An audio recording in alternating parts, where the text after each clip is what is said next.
안녕하십니까. 저는 마흔을 바라보는 나이가 된 한 가정의 기둥이자 한없이 존경스러운 우리 어머니의 아들입니다. 돈이라는 게 참 있으면 있을수록 마음이 풍족해지고 안정감이 생기는 것이죠. 없으면 없는 대로, 있으면 있는 대로 살기가 어렵고 욕심이 무한대로 생기기 마련이란 말입니다. 저는 돈이 참 무서운 것이라는 걸 일찌감치 깨닫고 일정 부분 이상으로 욕심내지 않으려 노력하며 살았습니다. 돈이 풍족해지거나 모자라게 되면 사람이 순식간에 변한다는 것을 어렸을 때부터 우리 가족의 모습을 보고 알게 되었죠. 저는 30대 초반에 지금 아내를 만나게 되어 결혼까지 순식간에 꼴이 나였습니다. 우리 아내는 부모님이 계시지 않았고 꽤 이른 나이에 혼자가 되어 스스로를 보살피며 컸다고 했습니다. 고등학생이던 시절 어머니를 잃고 아버지는 알코올 중독자가 되어 하루하루를 술로 달래며 사셨다고 했습니다. 모종의 사건으로 인해 치료감 호소에 들어가게 되었고 알코올 중독 치료를 받던 도중 간이 급격하게 굳어가며 사망하게 되었다는 이야기를 아내에게 전해들었죠. 자세하게 이야기하지 않았기 때문에 대충 굵직한 일들만 알고 있었지만 그 이야기만 들어도 아내가 얼마나 불우한 학창 시절을 보냈는지 가늠할 수 있었습니다. 우리 아내는 참 길을 잃어버린 사람처럼 살았다고 하더라고요. 아르바이트를 통해서 딱 먹고 살 정도로만 돈을 벌었다고 하더군요. 그도 그럴 것이 고등학생 시절에 두 부모를 잃었는데 직장에 다닐 수도 없고 아르바이트로 버는 돈이 뻔하지 않습니까? 게다가 아무것도 모르는 학생들을 악덕 업주들이 얼마나 등쳐먹었을지 상상이 되더군요. 아내의 하루는 참으로 고단하다 하였습니다. 학교에 가서 밀린 잠을 자고 학교 수업이 모조리 끝난 오후 시간부터 패스트푸드점 24시간 뼈해장국집 설거지, 아침에 요구르트 배달까지 했다고 하더군요. 집에서는 겨우 3, 4시간 쪽잠을 자고 학교에서 수업 시간 내내 졸았다고 하니 당연히 공부에는 전혀 시간을 쏟지 않았다고 했습니다. 어머니가 돌아가셨을 때 아주 조금 받은 보험금으로 작은 달방 월세를 내고 살다가 고깃집에서 아르바이트를 하던 시절에 저를 알게 된 것이었습니다. 저는 지방에서 학창 시절을 보내고 대학을 서울로 오게 되어 서울에서 자리를 잡고 취직까지 한 상태였죠. 원룸을 얻어서 혼자 살고 있었기 때문에 대부분 저녁을 바깥에서 해결했는데 그날은 집 앞에 있는 고깃집에서 대학 친구들과 회포를 풀던 날이었습니다. 새초롬하게 생겨서 하나로 질끈 묶은 여자가 가느다란 팔뚝으로 된장찌개 뚝배기 5-6개를 한 번에 서빙하는 게 눈이 가더군요. 그러던 어느 날 같은 원룸에 살고 있는지 몰랐던 아내가 퇴근하고 집에 돌아오는 저랑 현관 입구 앞에서 딱 부딪히게 된 겁니다. 아내의 얼굴이 사색이 되어 있고 시퍼렇게 질려서 덜덜 떠는 걸 보고는 이거 보통 일이 아니구나 싶어서 아내를 붙잡았죠. 도둑이라도 들었냐, 나쁜 일이라도 당한 거냐, 경찰에 신고를 해줄까 하면서 괜찮으니까 말해보라고 덜덜 떠는 아내를 안고 달래주었습니다. 밀어낼 법도 한데 정신이 오죽 없었는지 제가 끌어안고 있는데도 벌벌 떨면서 집에라는 말만 반복하더라고요. 집에 도둑이 있냐고 마침 현관 입구 앞에 놓인 장우산이 보이길래 우산을 들고 몇 호로 가면 되냐고 비장하게 물었죠. 그러자 아내가 하는 말이 도둑이 아니라 바퀴벌레가 집에서 나왔다고 하는 겁니다. 순간 허탈한 마음도 잠시 웃음이 피식 나오더군요. 저한테 얼마나 컸는지 아냐며 잡아달라고 애원을 하길래 알겠다고 아내의 집으로 가게 되었습니다. 아니나 다를까 반지하층에 살고 있었던 아내의 집에 가끔 벌레가 기어들어온다고 하더라고요. 그때까지만 해도 아내가 돈이 없어서 반지하에 살고 있다는 생각을 전혀 못했던지라 부모님께 말씀드려서 위층으로 이사를 가라고 해버렸죠. 아내는 멋쩍게 웃으면서 그냥 벌레나 잡고 가달라고 하더라고요. 사색이 되었던 아내 얼굴이 눈에 밟히기도 했고 그 뒤로도 몇 번이나 아내의 집에 찾아가 벌레를 잡아주었습니다. 저한테 매번 이러는 건 아니라며 크고 날개가 달린 것들은 도저히 무서워서 죽일 수가 없다고 하더라고요. 벌레는 끔찍하게 싫다고 진저리를 치는데 그 모습이 귀여워서 큰 벌레가 나오면 언제든지 잡아주겠다고 연락하라고 휴대폰 번호도 알려주었습니다. 아내는 고맙다고 나중에 고깃집에 놀러오면 된장찌개를 서비스로 주겠다고 이야기를 하더라고요. 여름에는 아무래도 창문을 열어두는 경우가 있으니까 벌레가 들어오기 더 쉬울 것 같아서 창틀에 약도 다 뿌려주고 했습니다. 아내랑 저는 벌레를 통해 친해지게 되었고 그 후로도 종종 아내가 아르바이트하는 고깃집에 가서 밥을 먹었습니다. 아내가 서빙을 하는 경우는 진짜 손님이 넘치게 많을 때만 가끔 도와주는 거고 평소에는 주방에서 일을 한다고 하더라고요. 요리 하나는 기가 막히게 한다면서 제가 갈 때마다 계란찜이랑 된장국수, 찌개를 서비스로 줬는데 진짜 너무 맛있는 겁니다. 그 맛을 잊기 힘들어서 생각날 때면 가끔 고깃집에 찾아가서 시켜 먹곤 했는데 사이드 메뉴를 시키려면 고기를 또 주문해야 하잖아요. 혼자 시켜 먹기에는 너무 양이 많고 고깃값이 부담되기도 하고 그래서 일을 어쩌나 싶었죠. 아내의 집에 일주일에 한 번 벌레 약에 죽은 놈들을 처리해주러 가야 했기에 그냥 대놓고 물어보았습니다. 벌레를 잡아주는 대신 가끔 집에서 된장찌개도 좀 해주고 국수도 말아주고 하면 안 되냐고. 그게 너무 맛있다고 말이죠. 그랬더니 아내가 박수를 짝 치면서 완전히 가능하죠 하면서 안 그래도 뭘로 보답하는 게 좋을까 고민했었다면서 당장 밥 해주겠다고 하더라고요. 그렇게 우리 집에서 같이 밥도 먹고 그러다가 자연스럽게 눈도 맞고 연애도 시작하게 되었습니다. 그때까지만 해도 아내의 속사정은 몰랐기 때문에 실수를 몇 번 하긴 했죠. 아내가 속내를 털어놓고 나서야 진짜 힘들게 살았었구나 하는 걸 알게 되어 조금 부끄럽기도 했습니다. 제 인생은 나름 순탄하고 꽃길만 밟고 그랬거든요. 아내는 저보다 4살이나 어렸지만 생활력이 강한 사람이었고 이 사람의 집이 어떻고 조건이 어떻든 간에 함께 하고 싶다는 마음이 절절하게 들었습니다. 아내와 만난 지 몇 개월 지나지 않아 저는 아내에게 청혼을 했고 결혼을 하기로 약속했습니다. 아내는 자신만의 가정을 꼭 꾸리고 싶었다면서 저에게 청혼해줘서 고맙다는 말을 했습니다. 저와 아내는 사이좋게 손을 잡고 우리 고향집을 찾아가게 되었습니다. 우리 고향집은 그 지역 토박이었던 부모님께서 땅을 사서 바닥을 고르고 손수 벽돌을 올려 지으신 집이었습니다. 우리 아버지께서 어린 시절부터 고생하시면서 자수성가하신 분이셨는데 당시 고향 땅값이 그리 비싼 편은 아니었습니다. 개발이 되지 않은 낙후된 지역이기도 했고 평야만 만개한 그런 동네였거든요. 아버지는 토박이셨기에 그곳에서 평생 살기로 마음을 먹으셨고 돈이 생길 때마다 한 푼, 두 푼 모아 고향 땅을 사들이고 있었습니다. 나중에 자식들, 손주들 모두 한 동네에 모여 살기를 꿈꾸시며 모은 땅이셨죠. 그런데 그 지역이 신도시로 지정이 되면서 개발이 되고 땅값이 어마어마하게 오르기 시작한 겁니다. 대기업 공장부터 시작해서 평야뿐인 땅에 신식 쇼핑몰에 호텔에 각종 편의시설까지 없는 게 없는 동네가 되어버린 거죠.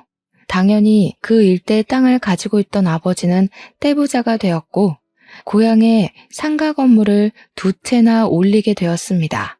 이제 결혼해서 손주들만 떡하니 안겨주면 된다고 말씀하시던 아버지께 제가 만나는 아가씨를 데리고 가겠다고 하니 아주 난리가 난 거죠. 저희 어머니는 상다리 부러지게 음식도 직접 하시고 아버지는 터미널까지 외제차를 직접 끌고 나오셨고요. 그 차로 말할 것 같으면 평소에는 애지중지하셔가지고 배터리 방전만 되지 않게 시동만 살포시 거는 그런 차였거든요. 그런 외제차를 타고 집 앞에 딱 도착했는데 우리 집이 진짜 낡았거든요. 아버지께서 손수 지은 집이라 그런지 손볼 곳도 많은 집이었고 정말 노후된 벽돌집이었어요.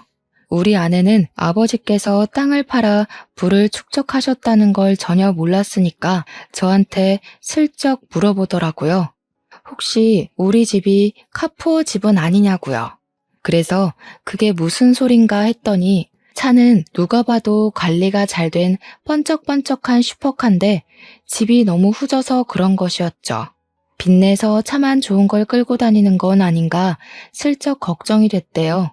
아버지께서 그 이야기를 얼핏 들으시고는 절대 아니라고 이 집이 자기가 지은 집이라 허물지 못해서 그런 거라고 껄껄 웃으셨습니다. 우리 어머니께서는 이때다 싶으셨는지 안 그래도 자기도 아파트로 이사가고 싶다고 말 얹으시고요. 부모님은 아내의 이야기를 전부 들으신 이후에 참 마음으로 겉으로도 예뻐해 주셨습니다. 고등학생 때 부모님을 모두 잃고 혼자 살아오느라 얼마나 힘들었겠냐고요. 우리 아들은 초중고를 다 이 동네에서 부족함 없이 살아왔기에 그런 마음을 잘 모를 거라고 손을 잡고 토닥여 주셨죠. 우리 아버지께서 없는 살림에 한 푼 두 푼 모아서 자수성가하신 분이라고 했지 않습니까? 그래서 그런지 치열하게 살아야만 했던 우리 아내가 마음에 걸리셨었나 봐요. 저보다 더 친자식처럼 아껴주시기 시작했어요. 결혼도 아직 안 했는데 용돈부터 막 찔러주시고 인사드린 이후에는 아내 생각나서 샀다면서 옷 같은 것도 사다 주시고 말이죠. 우리 아내 역시 부모님에게서 받지 못한 사랑을 우리 부모님께 전부 받는 것 같다면서 너무나도 행복해했고 축복 속에 결혼식을 올렸습니다. 결혼 이후에도 서울에서 쭉 생활을 하다가 우리 마음에 걸리는 것이 하나 생겼습니다. 바로 임신이 되지 않는다는 것이었죠. 아내랑 저랑 병원에도 가봤지만 몸에 문제는 전혀 없는데 자연 임신이 잘 되지 않는 것이었습니다. 시험관을 해야 할까 고민도 했는데 아내가 천천히 기다려보면 안 되겠냐고 하더라고요. 시험관 시술이 엄청 아프고 고생이라는 걸 들었던지라 선뜻 시술을 하자고 말도 못하겠더군요. 어머니께서는 애가 왜 안 들어설까 하고 걱정도 하시고 은근히 손주 보고 싶다고 보채기도 하셨지만 그때마다 아버지께서 어머니를 말리셨습니다. 어련히 아이들도 계획이 있고 노력하고 있지 않겠냐고 스트레스 주면 더 나쁘다고 하시면서 말이죠. 그렇게 서울과 고향집을 왔다 갔다 하면서 지내던 도중에 제가 다니던 회사가 외국계 회사로 인수가 되면서 제 자리가 위태위태해졌습니다. 한순간에 경영진이 물갈이 되면서 구조 조정이 시작되었고 희망퇴직자를 조사하기 시작했습니다.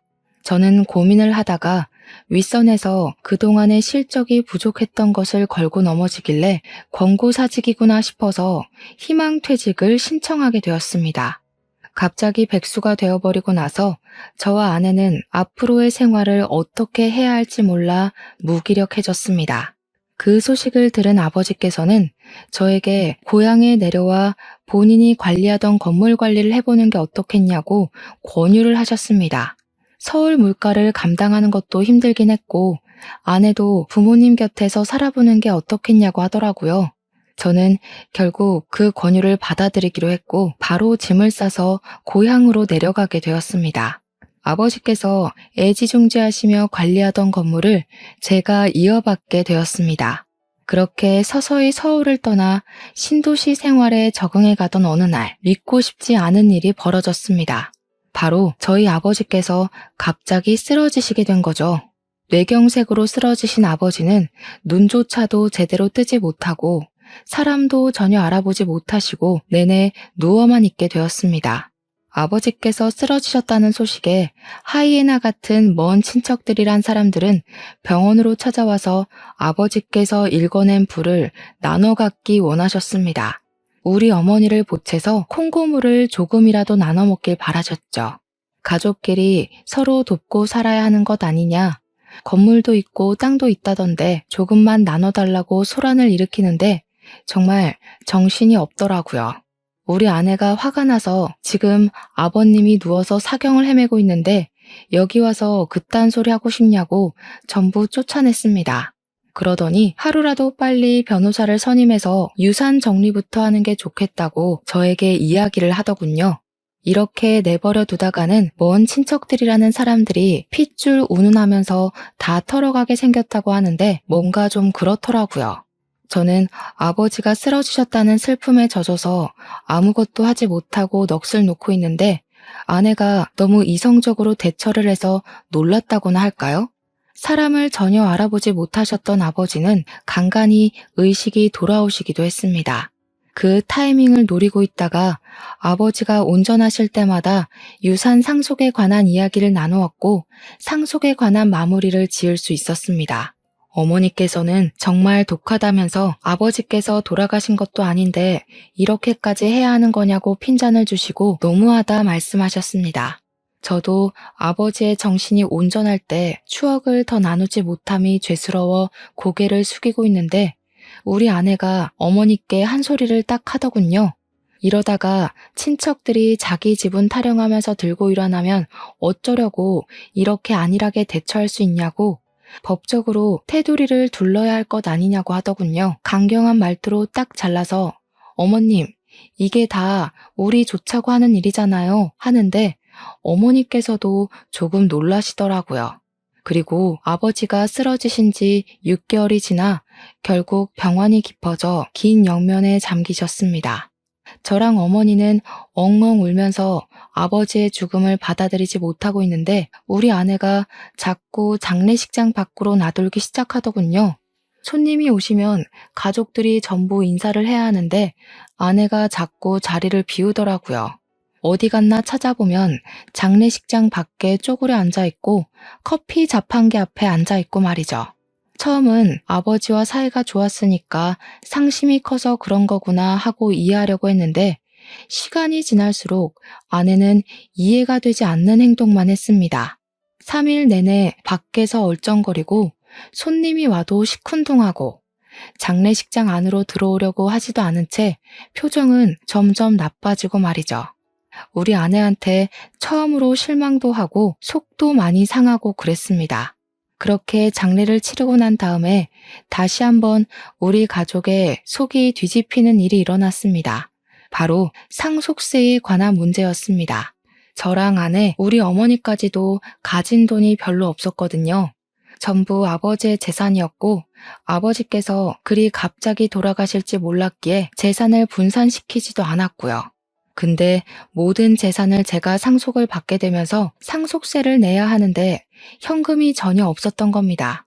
결국 아버지의 건물 한 채를 금매로 팔아야만 세금을 낼 수 있다는 걸 알고 그 건물을 팔아버렸죠.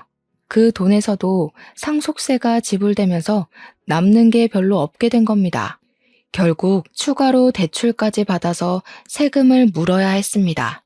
거기에 종부세까지 턱하니 겹쳐지니까 정말 정신이 없더라고요. 그런 와중에 우리 아내가 그러더군요. 건물 1층 세입자 계약이 끝나가는데 그 자리에서 자기가 장사를 하면 안 되겠냐고요.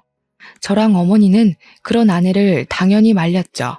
그 자리가 제일 돈이 되는 자리인데 거기에 아내가 가게를 내게 되면 고정적인 월세가 사라지는 거나 다름없었으니까요. 그리고 가게를 해서 잘 꾸릴 수 있다는 보장도 없지 않냐고. 아내에게 그건 아닌 것 같다고 했더니 아내가 저한테 씩씩거리면서 화를 내더라고요. 자기한테 그만큼의 투자도 해줄 수 없는 것이냐며 왜 못 해준다는 말만 반복하냐고요. 잘 될지 망할지는 해봐야 아는 거 아니냐고 하면서 아버지께서 살아있었더라면 자기한테 그 자리를 주고도 남았을 거라고 말했습니다. 월세 몇백만 원이 아까워서 그런 거냐고 더 벌 수 있다고 호언장담을 하는 겁니다. 어머니께서는 머리 아프다고 하시며 부부 문제는 부부가 알아서 하라고 하시는데 아내는 끈질기게 저를 설득했습니다. 저는 결국 2달 뒤에 세입자가 계약이 끝나 나가고 그 자리에 아내 가게를 차려줄 수밖에 없었습니다. 저한테 지금 와서 취직이 되는 것도 아닐 거고 자영업밖에 할 수 있는 게 없지 않냐고 꾸준히 이야기를 하는데 저도 설득되고 만 것이죠. 아내는 고깃집에서 일했던 경력을 살려서 고깃집을 오픈하게 되었습니다. 오픈 초기에는 손님이 정말 많이 왔어요. 우리 아내 음식 솜씨가 정말 좋기도 했고, 반찬들이나 사이드 음식들이 맛있어서 그런지 사람들이 점심에도 점심 메뉴를 먹으러 찾아왔었죠. 문제는 저희가 재료 단가에 눈퉁이 맞고 있었던 겁니다. 저렴한 고기를 웃돈 주고 사고 있었던 거죠. 그렇게 몇 개월의 시행착오를 거친 뒤에서야 겨우겨우 자리를 잡았습니다. 고깃집을 하려면 가장 중요한 반찬이 뭔지 아십니까? 된장찌개? 열무국수? 김치? 전혀 아닙니다. 바로 파절이입니다. 나머지는 완제품을 팔기도 하고 도매상에게 조달받아서 하면 되는데 파절이는 그게 아니거든요. 우리 부부는 파절이에 나오는 파채만 도매상에게 공급받고 있었는데 하필 그 업체에 문제가 생기고 만 것이죠. 그래서 파채를 받아올 수가 없게 되어서 일일이 파를 채칼로 썰어야 하는 일이 벌어지게 된 것입니다. 저랑 아내랑 둘이 아무리 썰어대도 시간이 너무 오래 걸리고 하루빨리 파채 공급을 알아봐야겠다고 생각한 찰나 신도시에 대기업 공장들이 많이 들어왔다고 했었잖아요. 거기 중 한 곳에 이력서를 넣어두었는데 최종 합격했다고 연락이 딱 온 겁니다. 저는 당장 출근을 해야 하지 일손은 모자라지 아내는 결국 어머니에게 도움을 요청할 수밖에 없었죠. 아버지와 사별하고 기운이 없었던 어머니께서는 고민 끝에 일손을 도와주기로 하셨습니다. 저야 어찌 보면 너무나도 감사한 일이었죠. 무기력하게 지내던 어머니께서 일이 바빠지니 점점 활력도 도는 것 같아 보이더라고요. 저는 2교대 근무를 하면서 공장 일에 적응하고 있었고 아내는 가게를 열심히 꾸려가고 있었습니다. 교대 근무를 하다 보면 일상 패턴이 완전히 뒤바뀌게 되거든요. 그날은 아침에 퇴근을 하고 집에서 자고 있었는데 시끄러운 소리가 들리더라고요. 뭔 일인가 싶어서 잠결에 귀를 쫑긋하니 어머니와 아내가 싸우고 있는 게 아니겠습니까? 저는 자다 깨서 거실에 나가 무슨 일이냐고 물어보았습니다. 그러니까 우리 어머니께서 하는 말이 더는 일 못 도와주겠다면서 직원을 구하라고 하시는 겁니다. 우리 아내는 갑자기 이렇게 일을 못하겠다 하시는 게 어디 있냐, 새 사람 구할 때까지만이라도 일을 도와달라고 하고 있었죠. 어머니께서는 어이없어 하시며 말을 하셨습니다. 내가 무슨 돈을 받는 것도 아니고 이런 무료 봉사 더는 못하겠다. 사람이 어떻게 그리 속물일 수가 있어? 내가 살다 이런 애는 또 처음 본다. 하루 종일 파채 써느라 눈도 맵고 손끝까지 매워서 저리기까지 하는데 월급도 제대로 안 주는 게 말이니? 어머님, 가족끼리 무슨 월급을 받으면서 일을 한다고 그러시는 거예요. 파채 써는 일만 아니면 사람 쓸 일도 없어요. 가게 사정 다 아시면서 돈 하는 게 너무 하시는 거죠. 제가 하루빨리 업체랑 계약해서 조달받던가 해야지. 왜 갑자기 파채들이 품절 현상이고 이러는 건지 정말. 저는 아무리 그래도 우리 어머니에게 월급은 제대로 주면서 일을 시키는 줄 알았단 말이죠. 무슨 일이냐고 자세하게 말을 해보라고 하기도 전에 줄줄 이야기를 하는데 머리가 어지러울 정도였습니다. 제가 가만히 있자 어머니께서도 씩씩거리면서 그게 다가 아니잖아 하면서 말을 이어나가시더군요. 그게 전부면 말을 안 해.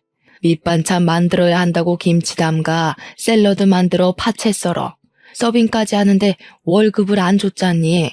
일손 모자란다고 옆집 아줌마까지 끌어들여 놓고는 일당으로 3만 원 덜렁 주는 게 맞다고 생각하니 정말? 내가 옆집 아줌마 얼굴 보는 게 부끄러워서 고개를 못 들고 다녀. 제가 놀라서 아내에게 진짜냐고 물어보니 아내가 저를 표독스러운 얼굴로 바라보면서 말하더라고요.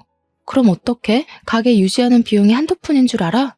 우리도 먹고 살려면 인건비를 아껴야 한단 말이야. 그리고 5시간 설렁설렁 일하고 일당 3만 원 받으면 괜찮은 거 아닌가요? 아내의 계산법이 참으로 이상하다는 생각이 들었습니다. 최저시급이라는 게 존재하는 시대에 5시간에 3만 원이면 말이 안 되는 금액인 거죠. 거기다가 고깃집 일이라는 게 조금 힘든 것도 아니고 얼마나 노동인지 다들 아시지 않습니까? 저처럼 남자가 일하는 것도 힘에 부치는 일인데 아내에게 돈 가지고 짜게 구는 건 너무하다고 이야기를 했습니다. 그러니까 아내가 억울해하면서 집안을 위해 하는 일인데 자기한테만 뭐라고 한다면서 너무한 것 아니냐고 항변을 하더라고요. 저는 꿋꿋하게 살얼음판인 집안 분위기를 견뎌내며 출근을 했고, 어머니께서는 다툼 이후에 고깃집으로 출근하는 것을 그만두셨습니다. 아내는 몇 번이나 어머니께 일을 좀 도와달라고 요청을 하다가 결국 안 되겠는지 새 직원을 구해서 쓰기 시작하더라고요. 하지만 월급도 짜고 할 일은 많고 하니 아르바이트생들이 며칠 견디지 못해 일을 그만두고 떨어져 나가기 시작했습니다. 자연스럽게 일손이 부족하니 식사가 점점 밀리게 되고 가게의 평판은 떨어지고 손님들이 찾지 않는 고깃집이 되고 말았습니다. 재고는 남아돌기 시작하는데 고기라는 게 유통기한이 긴 재료도 아니잖아요. 그러다 보니 빚만 점점 늘어나기 시작했습니다. 매출이 줄어드니까 당연히 우리 아내가 떠안아야 할 것들이 생기기 시작한 것이죠. 어느 날은 또 아내랑 어머니께서 다투고 있길래 무슨 일인지 물어보았습니다. 이야기를 들어보니까 어머니께서 한 달에 2번 주말에 하시는 봉사가 있으셨거든요. 무료 급식소에서 급식을 나눠주는 봉사였는데 아버지의 뜻이 있었던 봉사였고 어머니께서도 무척이나 뿌듯해하시며 쭉 이어오셨어요. 아버지께서 어린 시절 고생을 하시면서 배 골아 힘들었던 기억을 잊지 못해 시작한 봉사였습니다. 아내 가게에 고기가 남기도 하고 썩어가는 재료들이 있으니까 상하기 전에 그 재료들을 가지고 급식 봉사를 하겠다고 하셨나 봐요.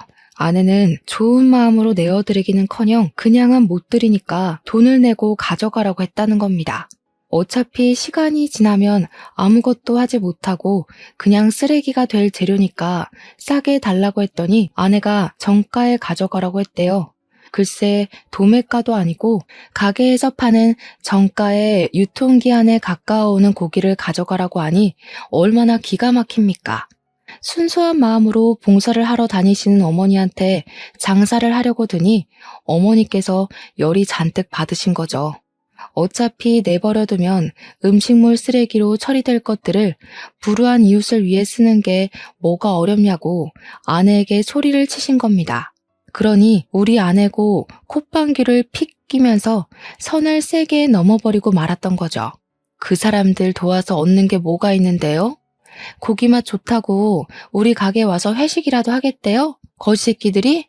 그 말에 저도 경악을 금치 못했고 우리 어머니께서도 부들부들 떨다가 아내의 뺨을 확 후려치셨습니다. 저는 어머니의 행동에도 놀랐죠.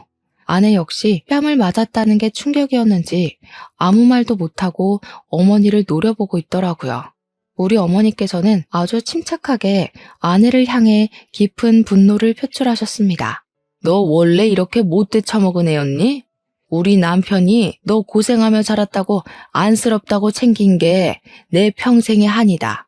이렇게 못되고 막대 먹은 아이인 줄 알았으면 진즉에 우리 집에 들이지도 않았을 거야. 마음을 곱게 쓰지 않으니까 너에게 아이도 들어서지 않는 거야. 이 양심도 없는 계집애. 어머님, 어떻게 아이가 들어서지 않는 이유를 거기다가 갖다 붙여요? 마음을 곱게 쓰고 봉사를 하면 애가 들어선다고 누가 그래요? 꿈에 삼신할미라도 나와서 이야기를 해주시던가요? 어머니를 비꼬면서 또박또박 말대답을 하는데 그 꼴을 보고 있자니 제가 다 열이 받고 화가 나더라고요.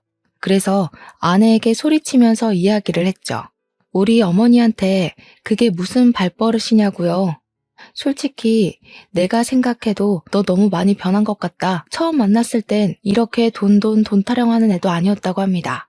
당장 우리 어머니한테 사과하지 않으면 나도 강경하게 나가겠다고 하니까 아내가 저를 째려보더라고요. 무서울 줄 알고? 이제 공장 출근하면서 돈 좀 번다고 유세 떠는 거야 뭐야?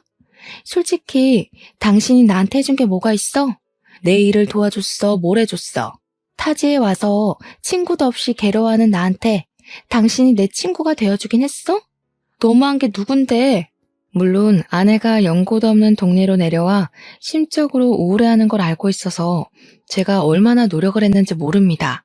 시간이 될 때마다 밖에 돌아다니며 데이트를 하려고 했고 아내의 취미 생활도 이해하려고 노력했고요. 제 노력은 깡그리 무시를 하고 자기 잘못은 하나도 없다는 식으로 이야기를 하는데 그냥 넘어가면 안 되겠더라고요.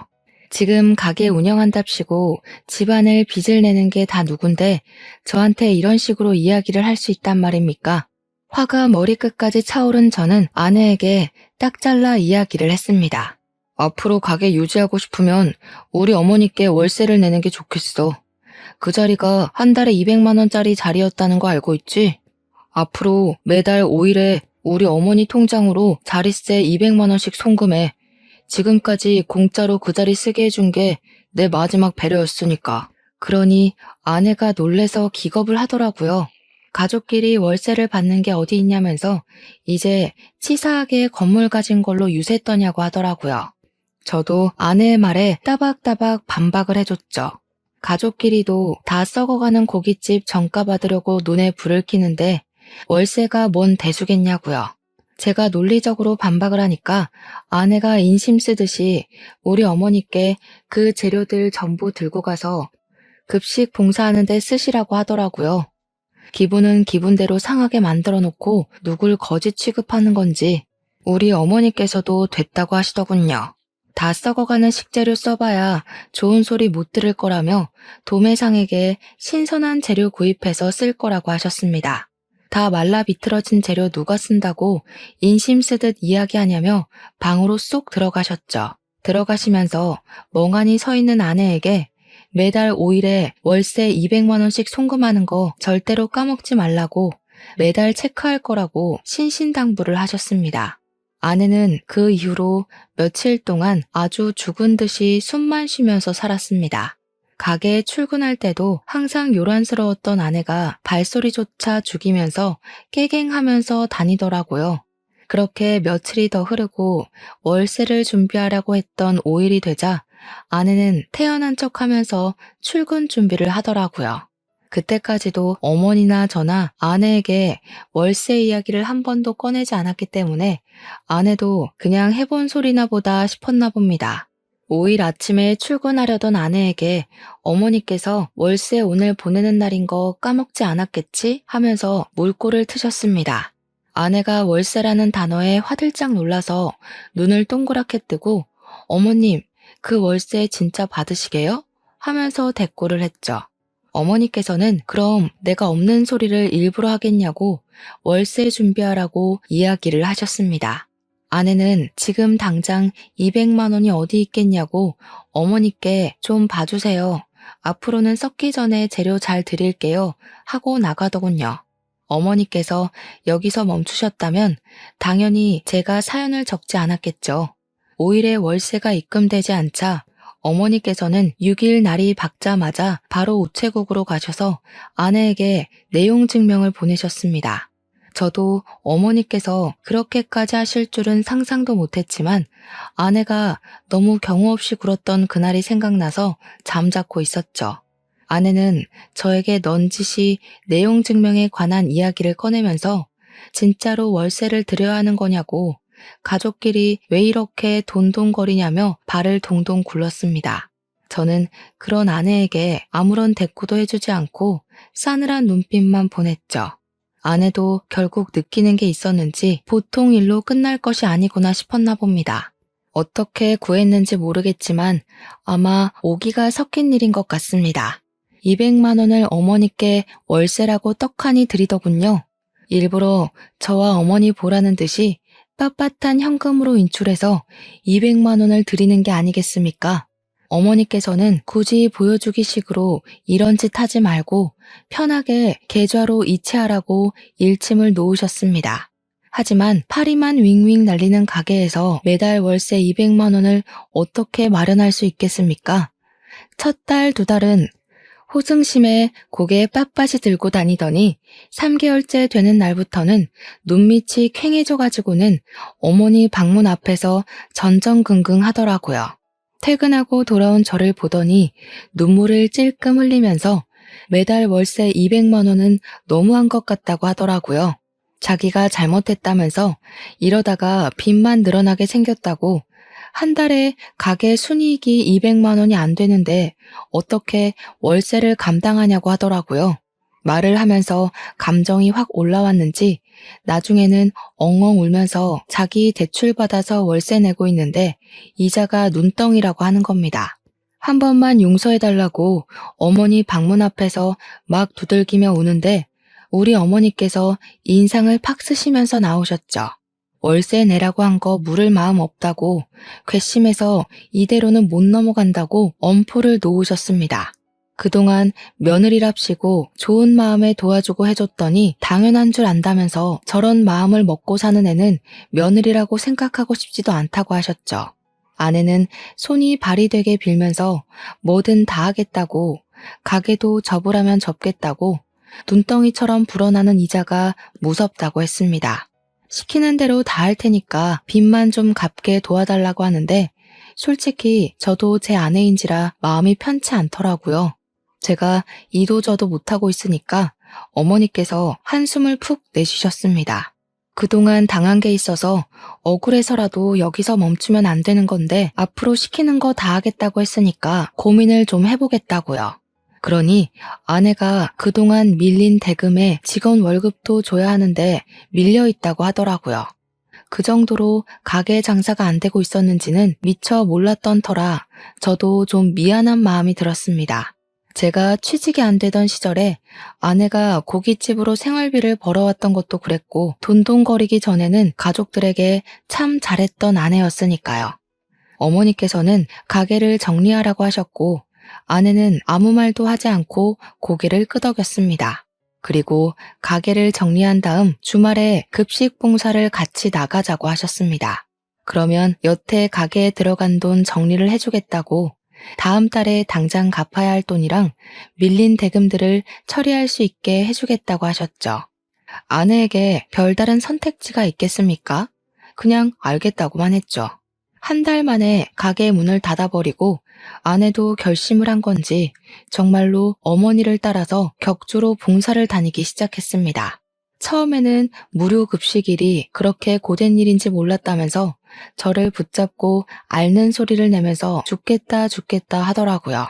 저도 몇 번 아버지 따라서 해봤는데 수백 명의 급식을 준비하는 일이 쉬울 리 있겠습니까? 아내에게 버텨내야 하는 수밖에 없다고 했죠. 처음에는 죽겠다고 하던 아내가 점점 요령이 생기고 재미가 붙었나 보더라고요. 봉사하면서 뿌듯한 마음이 든다면서 격주로 가던 봉사를 기다리고 있더군요. 우리 아내 음식 솜씨가 좋아서 그런지 주변 칭찬도 자자하고 메뉴 정하는 것부터 자기가 만든 음식을 먹고 행복해하는 사람들을 볼 때마다 반성이 되더라고 하더이다. 그러면서 저에게 어머니와 오해를 풀고 싶다고 이야기를 나누자고 먼저 요청을 하더라고요. 그때까지만 해도 우리 어머니께서는 아내에게 있던 불편한 감정이 남아있던 상황이었습니다. 아버지의 장례식장에서의 일도 그렇고 돈에 환장했던 아내에게 실망을 깊게 한 탓이었죠. 자리를 마련하긴 했지만 쉽게 입을 열지 못하던 아내는 소주 한 잔을 입에 털어놓고 본인의 이야기를 하기 시작했습니다. 저와 어머니는 이내 경악을 하고 말았습니다. 아내는 어릴 때 알코올 중독자인 장인 밑에서 갖은 피해를 받으면서 자랐다고 하더군요. 장모는 이혼도 못하고 어린 아내만 데리고 야밤에 도망을 쳐 서울 구석진 곳에 자리를 잡고 살았다 했습니다. 그러던 도중 장모가 암에 걸리게 되면서 치료도 제대로 받지 못한 채 돌아가시게 되었는데 그 사실을 어떻게 알았는지 장인어른이 장모의 장례식장에 찾아와 행패를 부렸다고 했죠. 조문만 하고 돌아갈 줄 알았던 장인은 술을 처먹고 와서 장례식장에서 난동을 부렸고 어디서 가져왔는지 모를 강목을 휘둘렀다고 하더군요. 영정사진을 던지고 국화며 화환이며 전부 망가뜨리고 장례식장에 몇 없는 손님들이 말리고 직원들이 와서 장인어른을 끌어내는데 우리 아내의 뺨을 때리면서 배응망덕하게 도망이나 친년이라 했다는군요. 앞으로 자기 술값 벌어오라고 하면서 난리를 치다가 출동한 경찰에게 끌려나갔답니다. 사회 부적응자로 판정이 나면서 치료감 호소에 들어가게 되었는데 결국에는 술 때문에 찾아온 간질환으로 생을 마감하셨다고요. 그래서 장례식장에만 가면 트라우마처럼 그날의 생각이 나고 호흡곤란이 와서 너무 힘들다고 하더군요. 우리 아버지 장례식장에서도 그 때문에 자리를 지키지 못했다고, 싫어서 그런 것도 배은망덕해서 그런 것도 아니라고 했습니다. 장례식장에 가서 흰 국화 다발들만 봐도 숨이 가빠온다고 하는 겁니다. 울면서 그 이야기를 하는데 우리 어머니께서 아무 소리도 못 하시더라고요. 저는 아내의 손을 꼭 잡아줬어요. 그뿐만 아니라 돈에 정신 나가 있는 모습도 너무 실망이었다고 말을 하는 어머니에게 아내는 서툰 변명을 이어갔습니다. 장모가 돌아가시고 아내가 보험금을 수령했는데 장인이 법적 배우자로 남아있어서 그 보험금의 90%를 빼앗겼다고 하더군요. 항상 공포의 대상이던 장인이 그 돈을 들고 가서는 치료를 받으면서도 술을 찾고 노름에 빠졌다고. 심지어 장모의 보험금을 가져가고 장인도 간이 나빠져서 돌아가셨잖아요. 근데 자식인 자신한테 재산이 상속되지 않았다고 했어요. 알고 보니 장인에게는 내연녀가 있었고 그 둘 사이에 자식도 있었다는 겁니다. 내연녀랑 낳은 아이에게로 모든 상속인이 설정되어 있었고 나중에서야 그 사실을 알고 호적을 떼어보니 모르는 애가 동생으로 들어와 있었다고 하더군요. 그렇게 아내는 빈털터리가 되었던 겁니다. 그러면서 아내는 돈을 뺏기지 말아야겠다 하며 살았는데 먼 친척이라는 놈들이 나타나서 아버지 재산을 욕심내니까 힘없이 돈을 빼앗겼던 과거의 자신과 겹쳐 보였다고 하더군요. 어머니께서는 아내의 이야기를 듣고 욕을 내뱉으셨습니다. 아내는 자기가 상처가 있어서 그랬던 거라고 잘못했다고 용서해달라고 울었어요. 봉사를 하고 지내면서 자기도 마음을 다시 먹게 됐다고 했습니다. 이제 가진 것에 충실하게 살면서 욕심도 부리지 않을 거라고요. 그리고 저의 손을 잡으며 미뤘던 시험관 시술을 하자고 말했습니다.